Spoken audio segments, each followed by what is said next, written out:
आगे बढ़ते हैं, कैंसर बहुत तेजी से बढ़ रहा है इस देश में। हर साल 20 लाख लोग कैंसर से मर रहे हैं और हर साल नए केसेस आ रहे हैं और सभी डॉक्टर्स हाथ पैर डाल चुके हैं, सरेंडर कर चुके हैं इसके बारे में। मेरी आपको एक छोटी सी विनती है, वो आप हमेशा याद रखिएगा कि कैंसर के पेशेंट को कैंसर से डेथ नहीं होती है, जो ट्रीटमेंट दिया जाता है उससे डेथ होती है। हमेशा याद रखिएगा इसका। कैंसर का कोई भी मरीज कैंसर से नहीं मरता, कैंसर के लिए जो उसको ट्रीटमेंट दिया जाता है उससे मरता है। माने कैंसर से ज्यादा खतरनाक कैंसर का ट्रीटमेंट है। ट्रीटमेंट कैसा है आप सभी जानते हैं, कीमोथेरेपी दे दिया, रेडियोथेरेपी दे दिया, कोबाल्ट थेरेपी दे दिया। इसमें क्या होता है कि शरीर का जो प्रतिरक्षक शक्ति है, रेजिस्टेंस, वो बिल्कुल खत्म हो जाता है। और जब कीमोथेरेपी दिए जाते हैं और वो ये बोल करके हम कैंसर के सेल को मारना चाहते हैं, तो अच्छे सेल भी उसी के साथ मर जाते। और मेरे पास कोई भी पेशेंट जो आया कीमोथेरेपी लेने के बाद, मैं उसको बचा नहीं पाया, आज तक का रिकॉर्ड है। लेकिन इसी का उल्टा भी रिकॉर्ड है। मेरे पास बिना कीमोथेरेपी लिए हुए कोई भी पेशेंट आया सेकंड और थर्ड स्टेज तक, वो एक भी नहीं मर पाया अभी तक, वो सब जीवे थे। मतलब क्या है, ट्रीटमेंट लेने के बाद जो खर्चा आपने कर दिया वो तो गया ही, और पेशेंट भी आपके हाथ से गया। डॉक्टर आपको भूल भुलैया में रखता है, अभी 6 महीने ठीक हो जाएगा, 8 महीने ठीक हो जाएगा, लेकिन अंत में वो जाता ही है। कभी भी ऐसा हुआ नहीं है कि कीमोथेरेपी लेके कोई बच पाया। तो आपके घर में, परिवार में किसी को कैंसर हो जाए तो ज्यादा खर्चा मत करिए, मेरी हाथ जोड़कर विनती है, क्योंकि जो खर्चा आप करेंगे उससे मरीज का तो भला नहीं होगा, उसको इतना कष्ट होता है कि आप कल्पना नहीं कर सकते। उसको जो इंजेक्शंस दिए जाते हैं, उसको जो टैबलेट्स खिलाई जाती हैं, उसको जो कीमोथेरेपी दी जाती है, सारे बाल उड़ जाते हैं, भौं के बाल उड़ जाते हैं, चेहरा इतना डरावना लगता है कि पहचान में नहीं आता ये अपना ही आदमी है। इतना कष्ट क्यों दे रहे हैं उसको? सिर्फ इसलिए कि आपको एक अहंकार है कि मेरे पास बहुत पैसा है, मैं ट्रीटमेंट करा के ही मानूंगा। होता ही नहीं है। और आप अपने आस पड़ोस की बातें ज्यादा मत सुनिए, क्योंकि आजकल हमारे रिलेटिव्स बहुत इमोशनली एक्सप्लॉइट करते हैं। घर में किसी को गंभीर बीमारी हो गई तो जो रिश्तेदार हैं वो पहले आके कहेंगे, अरे ऑल इंडिया नहीं ले जा रहे, पीजीआई नहीं ले जा रहे, वो वहां नहीं ले जा रहे हो, बंबई टाटा इंस्टीट्यूट में, आपको मैं नहीं ले जा रहा हूं मेरे घर में, अरे तुम बड़े कंजूस आदमी हो, बाप के लिए इतना भी नहीं कर सकते, मां के लिए इतना। ये बहुत खतरनाक लोग। हो सकता है कई बार वो इनोसेंटली कहते हो, उनका इंटेंशन खराब नहीं होता हो, लेकिन उनको नॉलेज कुछ भी नहीं है।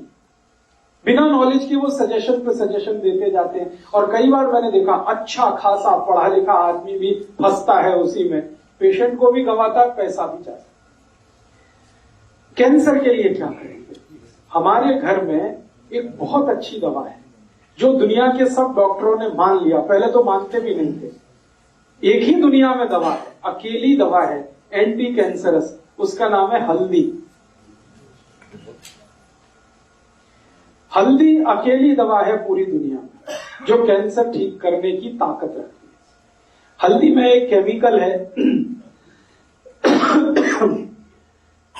थोड़ा पानी चाहिए। हल्दी में एक केमिकल है, उसका नाम है करक्यूमिन।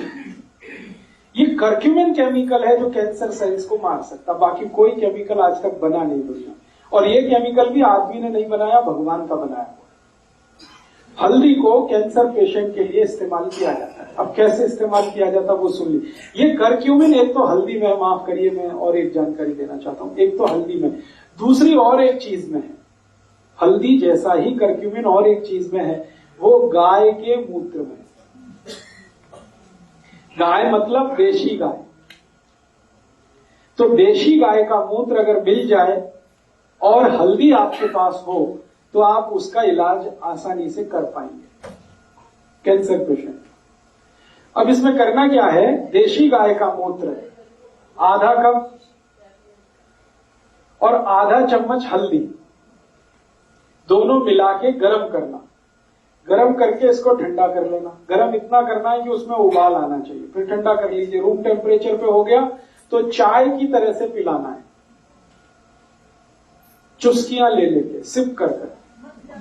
आधा चम्मच हल्दी, एक आधा कप गाय का मूत्र, और टी स्पून जो है ना आधा टी स्पून हल्दी,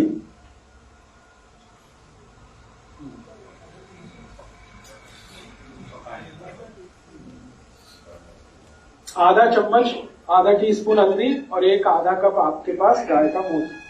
इसको मिलाना है, बॉईल करना, बॉईल करके। इसी तरह से एक और आयुर्वेदिक दवा है जो इसमें डालेंगे तो उसके रिजल्ट और भी अच्छे आते हैं। पुनर्नवा उसका नाम है, पुनर्नवा। हाँ, वो भी मिला। पुनर्नवा वो कॉम्प्लीमेंट्री है मात्र। पुनर्नवा बाजार में मिलती है आयुर्वेद की दुकान पे। पुनर्नवा का पाउडर ले लो, नहीं तो पुनर्नवा छोटे छोटे पीसेस में मिलती है। पुनर्नवा थोड़ा इसमें डालना, कितना डालना, वही आधा चम्मच, टी स्पून है जी।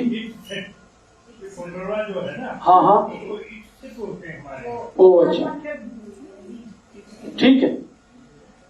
अगर आप उसको, ये पंजाबी में बोलते हैं, पंजाबी में इट्स सेट, पुनर्नवा। कोई भी दुकान वाला समझता है, कोई भी दुकान वाला आयुर्वेद वाला समझता है, सस्ती है, कोई महंगी नहीं। इसको भी आप डाल उसी में, मूत्र में उबाल लो। और आप अगर एक साथ ज्यादा मूत्र ला सकते हैं तो उबाल के रख भी सकते हैं इस मूत्र को कांच की बोतल में, ये खराब नहीं होता।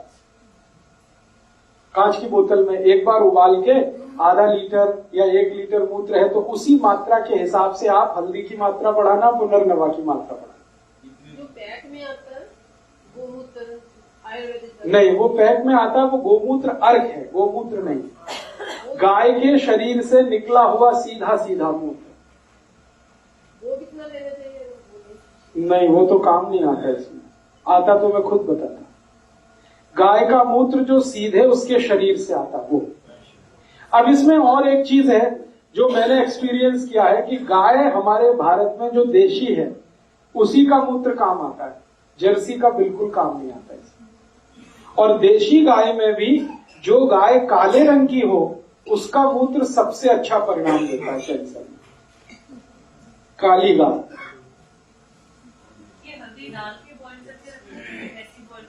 हल्दी डाल के बॉईल करके, पुनर्नवा डाल के बॉईल करके कांच की बोतल में स्टोर करके रखिए। बोतल को कभी फ्रिज में मत रखिए, धूप में मत रखिए।